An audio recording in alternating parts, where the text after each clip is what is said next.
네, 안녕하십니까, 선생님들. 오늘 우리가 함께 이야기 나눌 주제는 아마 최근 마취과학계에서 가장 뜨거운 관심을 받고 있는 약물이 아닐까 싶은데요. 바로 레미마졸람입니다. 마취와 진증 영역에 정말 새로운 바람을 일으키고 있죠. 과연 이 약물이 우리가 오랫동안 사용해왔던 약물들과 근본적으로 무엇이 다른지, 그리고 실제 임상 현장에서 우리의 진료 패턴을 어떻게 바꿀 수 있을지, 그 핵심적인 내용들만 쏙쏙 뽑아서 깊이 있게 한번 파헤쳐 보겠습니다. 오늘 우리가 함께 걸어갈 여정은 이렇습니다. 먼저 레미마졸람이 왜 게임 체인저라는 별명까지 얻게 되었는지 그 거시적인 그림부터 그려보고요. 그 다음엔 이 약물이 가진 비밀을 파헤치기 위해 분자 수준까지 내려가서 핵심 작용 기전과 독특한 양리학적 특성을 샅샅이 살펴보겠습니다. 이론을 알았으니 이제 실제 데이터가 어떻게 나오는지를 확인해 봐야겠죠? 약동학, 양력학 프로파일을 숫자로 명확하게 짚어볼 거고요. 그리고 아마 가장 궁금해하실 부분일 텐데요. 우리가 매일같이 손에 쥐는 프로포폴, 미다졸람과 직접적으로 비교 분석해 보겠습니다. 마지막으로는 고령이나 기저질환이 있는 소위 말하는 까다로운 환자군에서는 어떻게 접근해야 할지, 그리고 앞으로 우리가 풀어야 할 숙제는 무엇인지까지 짚어보면서 마무리하겠습니다. 자, 그럼 첫 번째 질문부터 던져보겠습니다. 지난 수십 년간 우리 마취과의 표준으로 굳건히 자리 잡았던 약물들이 있지 않습니까? 그런데 그 사이에서 이 레미마졸람이라는 신약이 왜 이토록 엄청난 주목을 받고 있는 걸까요? 도대체 무엇이 다르길래 새로운 패러다임이라는 거창한 수식어까지 붙는 걸까요? 그 특별함의 근원을 지금부터 파헤쳐 보겠습니다. 레미마졸람의 기본적인 정체성은 우리에게 익숙한 벤조디아제핀 계열입니다. 하지만 여기서부터가 중요합니다. 결정적인 차이는 바로 대사 경로에 있습니다. 기존의 벤조디아제핀이나 프로포폴 같은 약물들은 주로 간에서, 그것도 아주 복잡하고 다른 약물들과 얽히기 쉬운 시토크롬 P450 효소 시스템을 거쳐서 대사가 되죠. 반면에 레미마졸람은요, 간이나 신장 같은 특정 장기에 의존하지 않고 우리 몸의 혈액과 여러 조직에 널리 퍼져 있는 비특이적 조직 에스테라아제라는 효소에 의해서 아주 빠르고 또 아주 간단하게 분해됩니다. 바로 이 독특한 대사 방식이 레미마졸람이 보여주는 빠르고 예측 가능한 모든 임상 효과의 비밀을 쥐고 있는 핵심 열쇠라고 할 수 있습니다. 바로 이 독특한 대사 방식 덕분에 레미마졸람은 다른 약물들이 흉내내기 어려운 세 가지의 아주 강력한 기둥 위에 서게 됩니다. 첫째, 예측 가능한 신속한 회복입니다.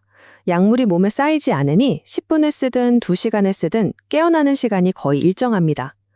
둘째, 뛰어난 혈액학적 안정성입니다. 특히 프로포폴 사용 시 늘 신경 쓰이는 혈압 저하 문제가 현저히 적습니다. 셋째, 통제 가능한 진정입니다. 만에 하나 너무 깊은 진정에 빠지거나 응급 상황이 발생했을 때 플로마제닐이라는 확실한 해독제가 있다는 건 엄청난 심리적, 임상적 안정감을 주죠. 이 세 가지가 바로 레미마졸람을 우리 마취과 의사들의 필수 도구함에 추가하게 만드는 강력한 이유입니다. 좋습니다. 그렇다면 임상에서 이렇게 놀라운 특성들이 대체 분자 수준에서는 어떻게 구현되는 걸까요? 이제 현미경을 들고 약물의 가장 깊숙한 심장부로 한번 들어가 보겠습니다. 레미마졸람이 어떻게 작용하는지, 그 작용 원리와 아주 정교하게 설계된 화학 구조의 비밀을 하나씩 살펴보면서 그 이유를 명확하게 이해해 보도록 하죠. 작용 원리 자체는 사실 우리에게 아주 익숙합니다. 다른 벤조디아제핀 계열 약물들과 똑같이 우리 몸의 주된 브레이크 역할을 하는 억제성 신경 전달 물질, 바로 가바, GABA의 효과를 증폭시키는 역할을 합니다.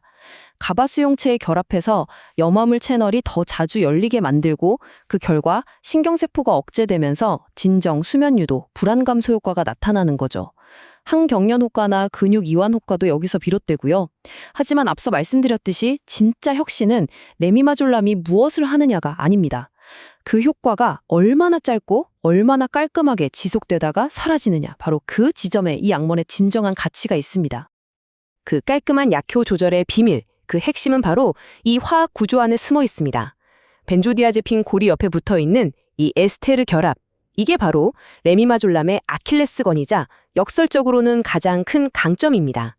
이 에스테르 결합 부위가 조직에 있는 에스테라아제 효소에게는 나를 빨리 분해해주세요 하고 외치는 표적과도 같습니다. 효소가 이 부분을 가수분해해버리면 약물은 순식간에 약효가 전혀 없는 비활성 대사산물로 변해버리죠. 덕분에 복잡한 간의 CYP450 시스템을 전혀 거치지 않아도 되니까 여러 가지 약을 동시에 복용하는 환자에서도 약물 상호작용의 위험이 극히 낮아지는 겁니다. 이것이 바로 임상에서 우리가 경험하는 엄청난 안정성의 화학적 근거입니다. 그리고 실제 임상 현장에서 또 하나 굉장히 반가운 소식은요. 이 약물이 수용성 분말 형태라는 점입니다. 이게 왜 중요하냐면요.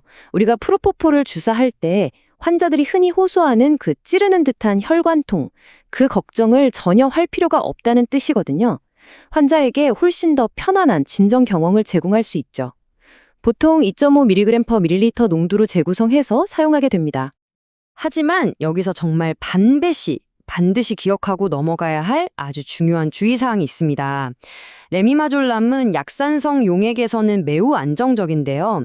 알칼리성을 띠는 하트만 용액이나 아세테이트 링거액 같은 수액과 섞이게 되면 하얀 침전물이 생길 수 있습니다. 이건 절대적으로 피해야 하는 상황입니다. 그래서 같은 수액 라인을 공유해서 주입할 때는 이 배약 금기를 반드시 숙지하고 라인을 깨끗하게 플러싱한 후에 투여해야 합니다. 자, 좋습니다.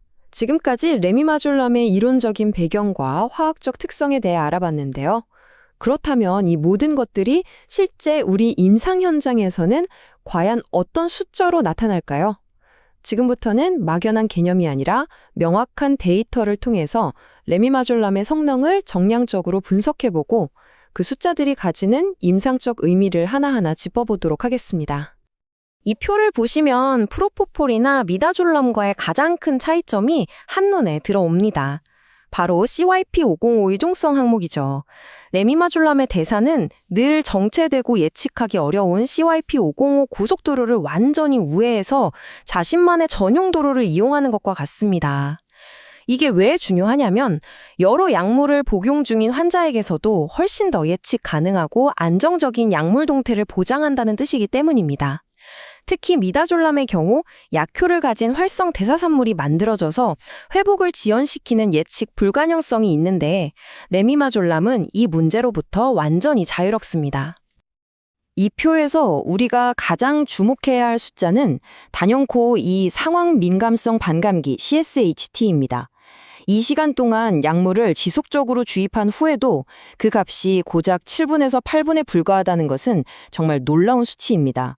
우리가 잘 아는 미다졸람의 경우 주입 시간이 길어질수록 이 CSHT가 기하급수적으로 늘어나면서 환자가 언제 깰지 예측하기 어려워지죠. 하지만 레미마졸람은 그렇지 않습니다. 이것이 바로 우리가 실제 임상 현장에서 경험하는 주입 시간이 얼마나 길었는지와 상관없이 항상 깔끔하고 예측 가능한 각성이 가능한 과학적인 이유입니다. 약물을 한번 단회 투여했을 때의 여정을 시간 순서대로 보면 그 신속함을 한눈에 알 수 있습니다. 투여하고 나서 채 1분이 되기 전에 진정 효과가 나타나기 시작해서 1분에서 4분 사이에 최고 효과에 도달합니다. 최고 혈장 농도에 이르는 시간도 매우 짧고요. 그리고 가장 인상적인 것은 15분도 채 되지 않아서 환자가 완전히 각성하고 회복한다는 점입니다. 특히 짧은 시술을 연달아 해야 하는 상황에서 시술실의 회전율을 극대화할 수 있는 정말 이상적인 프로파일이라고 할 수 있겠습니다. 자, 그럼 실제 임상에서는 어떻게 투여해야 할까요? 이 표는 권장되는 시장 용량 가이드라인입니다. 시술적 진정, 예를 들어 내시경 같은 경우죠. 보통 5mg을 1분에 걸쳐서 천천히 투여해서 진정을 유도하고 중간에 환자가 움직이거나 하면 1.25에서 2.5mg을 2분 간격으로 추가 투여할 수 있습니다. 전신 마취 유도 시에는 체중 기반으로 kg당 0.2에서 0.4mg을, 유지 시에는 시간당 kg당 1에서 2mg으로 지속 주입을 고려해 볼 수 있습니다.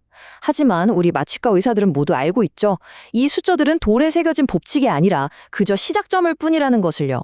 항상 환자 개개인의 반응을 면밀히 관찰하면서 임상적인 필요에 맞게 정밀하게 약물 용량을 조절, 즉 적정하는 것이 가장 중요합니다. 이제 아마 많은 선생님들께서 가장 실용적으로 궁금해하실 질문에 답해볼 시간입니다. 그래서 결론적으로 내가 매일 쓰는 프로포폴이나 미다졸람과 비교하면 정확히 뭐가 더 좋은 건데? 네, 지금부터 레미마졸람을 링 위로 올려서 현재 챔피언들과 직접 비교를 통해 그 임상적 위치와 강점을 명확하게 확인해 보겠습니다. 사실 덱스메드토비딘과도 비교해 볼 수 있겠지만 오늘은 가장 직접적인 경쟁 약물이라고 할 수 있는 이 두 가지 약물에 집중해서 분석해 보도록 하겠습니다. 프로포폴과의 비교에서 가장 극명한 차이는 단연코 혈액학적 안정성에서 드러납니다. 여러 연구들을 종합해보면 레미마졸람은 프로포폴에 비해 저혈압 발생 위험이 절반 가까이 낮습니다. 이 점 하나만으로도 심혈관계가 불안정한 환자나 고령 환자 혹은 대량 출혈이 예상되는 수술에서 프로포폴보다 훨씬 매력적이고 안전한 선택지가 될 수 있습니다. 뿐만 아니라 호흡 억제 효과도 더 경미하고 주사 시 통증이 없다는 소소하지만 중요한 장점도 있죠. 그리고 결정적으로 플루마제닐이라는 확실한 보험이 있다는 점은 프로포폴이 가질 수 없는 큰 강점입니다. 결론적으로 이렇게 정리할 수 있겠습니다. 레미마졸람은 혈액학적 안정성 측면에서 훨씬 더 넓은 안전 범위를 제공합니다.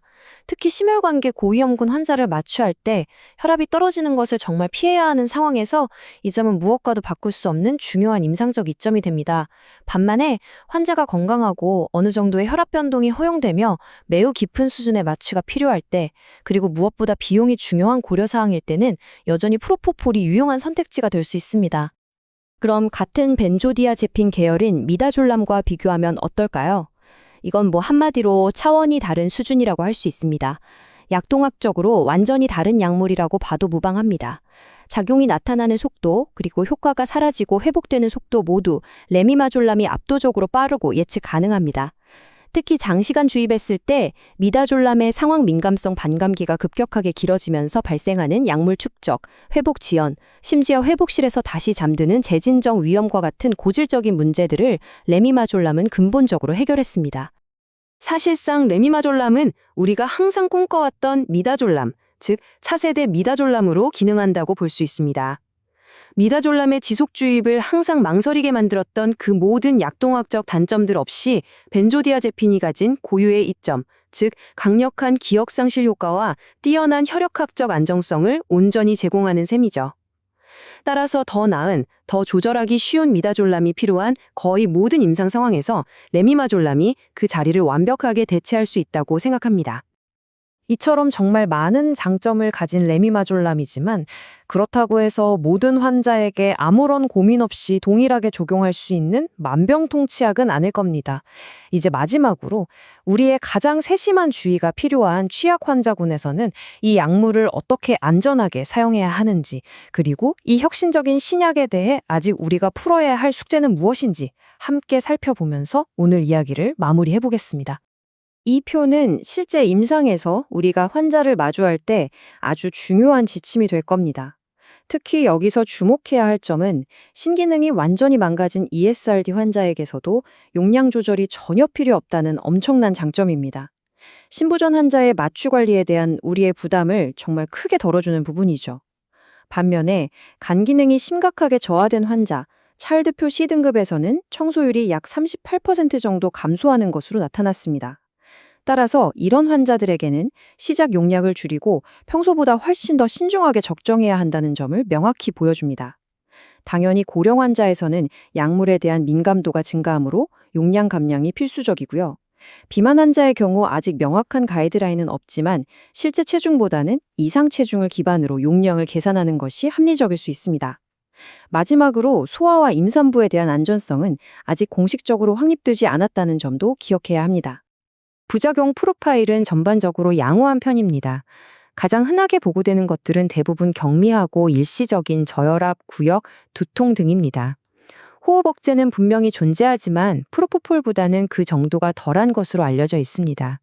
다만 펜타닐이나 레미펜타닐 같은 오피오이드와 함께 사용하면 그 효과가 상승적으로 나타날 수 있으므로 항상 주의 깊은 호흡기계 모니터링이 필수적입니다.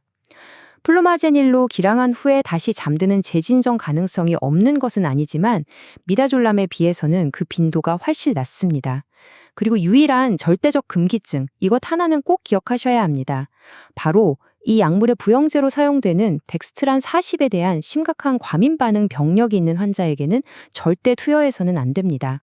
모든 혁신적인 신약이 그렇듯이 레미마졸람 역시 우리에게 새로운 질문들을 던져줍니다.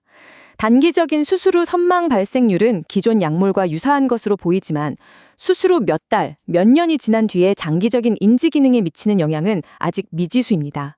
또한 대규모 심장 수술이나 뇌 수술 같은 고위험 수술에서의 대규모 데이터와 높은 약가를 상쇄할 만한 명확한 비용 효과성 분석은 앞으로 우리 마취과 커뮤니티가 함께 연구하고 풀어가야 할 중요한 과제가 될 것입니다. 그래서 오늘 이야기의 마지막으로 이 질문을 선생님들께 던져보고자 합니다. 레미마졸람은 그저 기존 미다졸람의 단점을 개선한 더 나은 벤조디아제핀일까요? 아니면 벤조디아제핀의 고유한 장점인 혈액학적 안정성과 우리가 그토록 꿈꿔왔던 빠르고 예측 가능한 약동학을 마침내 결합시킴으로써 단순히 어떤 약을 선택할지의 문제를 넘어 우리의 수술 전후 환자 관리 프로토콜과 진료 시스템 자체를 근본적으로 재정의하게 될까요? 아마 이 질문에 대한 답은 앞으로 우리가 임상 현장에서 이 약물을 사용하며 함께 찾아가게 될 것 같습니다. 오늘 긴 시간 경청해 주셔서 대단히 감사합니다.